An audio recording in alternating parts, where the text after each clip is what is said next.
We got a little bit of positive camber here, and it just ain't looking right.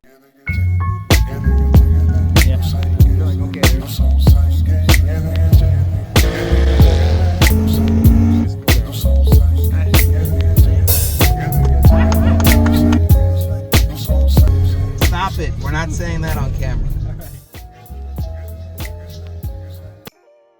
We got some heat on the street today. Oh my God. It's gonna be an awesome day.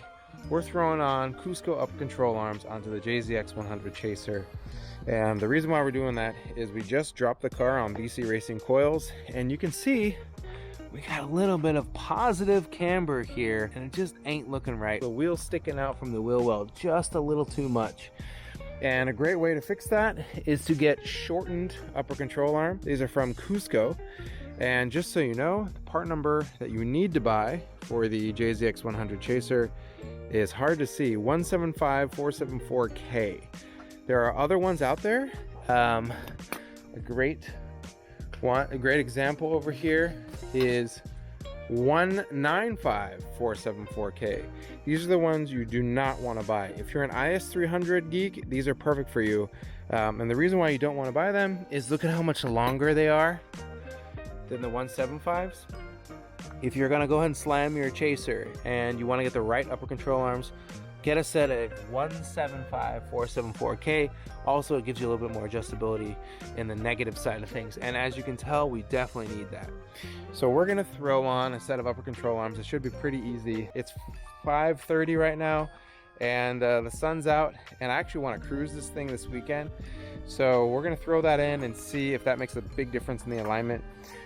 Also, you can tell the front driver side doesn't angle as much as the front passenger side, so we'll probably have to give it a little bit of alignment with some toe too, which I have alignment plates to do that. So let's knock this out today. It should be super duper simple. We're gonna throw on some upper control arms.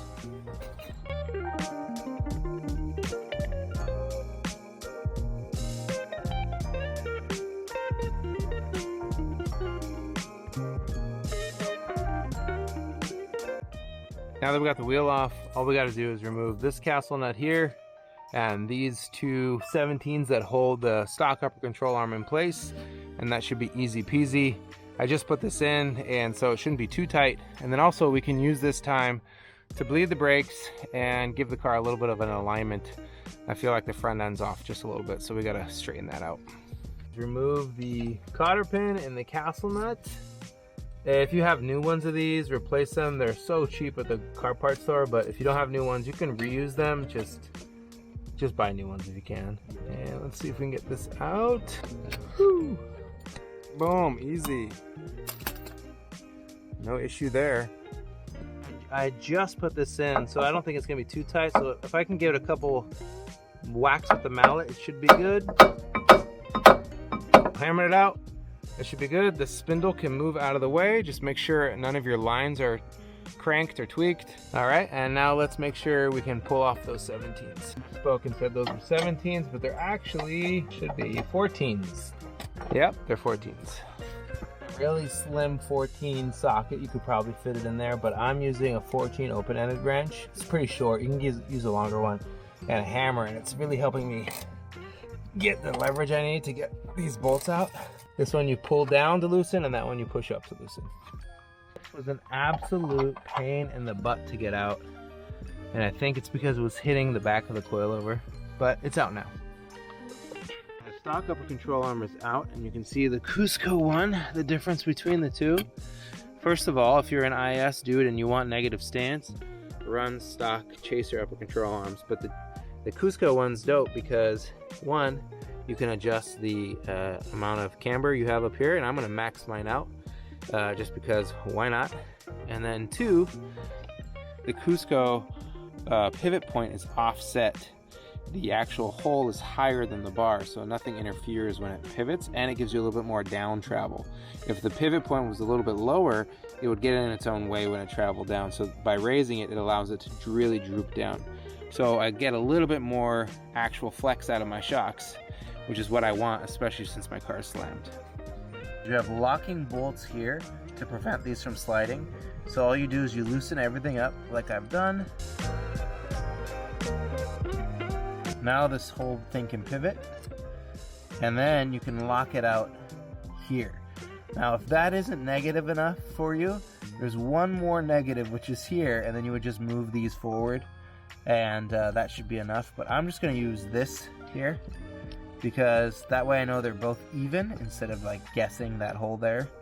And if I don't have enough camber, I have one more setting that I can go. So let's pop these back in. There's going to be a lot of torque on the end of this here from the travel, and so I want to make sure it doesn't wiggle itself loose. So I'll move these forward to this one. All I gotta do is crank them down with an Allen and you're good to go. Here's a pro tip that'll save you. When you're removing your upper control arm or putting them in, they want to pivot down, and the little ball joint is going to slam into your coilovers and ruin your threads. And look, it already did it to these over here. There we go. You can see they're a little chewed up. And so, I mean, as long as I don't get them within this range, I'll be okay. But for the other side, I'll put tape on this to make sure the threads don't get ruined. Putting the Cusco ones in might require a little finagling. What I like to do is work it up and down and push at the same time, side by side, and that allows the rubber seats to sit in the holes. I just pulled the coil over. It took maybe 5 more minutes instead of fighting with this bolt for an hour. And then now, look at that. It just goes right back into place, and I can put the coilover back in place. Now that we got the coilover back in, super simple, 14 millimeter, tighten it in place, and it should center itself. And then you got to move your upper control arm in position, and then you can lock down, there we go, lock down the ball joint, and then all you got to do is throw on your 19 on there and you're good to go. Boom, boom, boom. It's in. And then use your pliers to bend the bad boy around. There we go. Moment of truth. Here we go.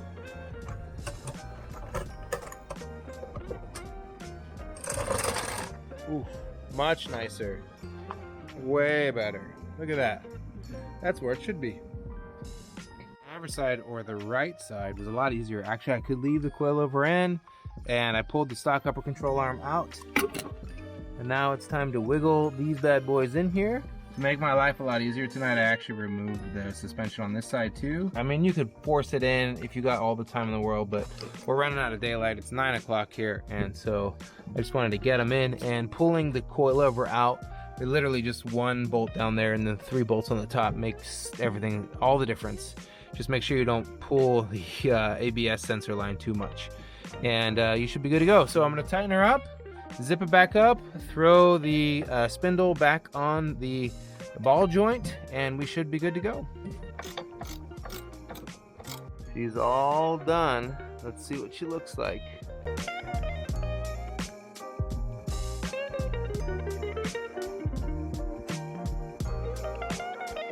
All right, we got the upper control arms on the Chaser, and man, oh man, does it make a difference. After I put the control arms on, I gave it a quick alignment in the driveway. If you know how to do your own alignment, I highly recommend you do it yourself. Save 150 bucks. It's more money for car parts. The front's a little too pokey for my tastes, and the backs are kind of where I want the fronts to be. The front sticks out a little bit further than that.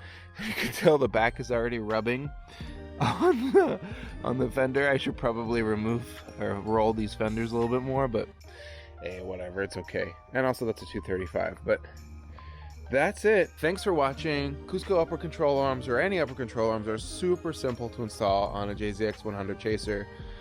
Thing you gotta remember is if you take the coilover out, it makes life a lot easier. You can leave it in, it's just a little bit harder. It's really 3 bolts per side. Get yourself in alignment, and this should be a real easy job for anyone. Also, it's a must-have. Yeah, the factory upper control arms work, but when you lower a car that much lower than factory, you really are going to get into alignment issues. So get yourself a set of upper control arms, and you won't have to worry about it so much. But now she's looking good. Thanks so much for watching. We are gonna go ahead and sign off. We'll see you on the next one. If you like these type of videos, quick little installs Like, comment, subscribe. Tell us what you want to see. The Chaser's still in its very infant stage. There's a lot more mods to make and a lot more money to spend on the car. Leave us a comment and let us know what you want to see, and we'll keep bringing it to you. Thanks so much. Bye.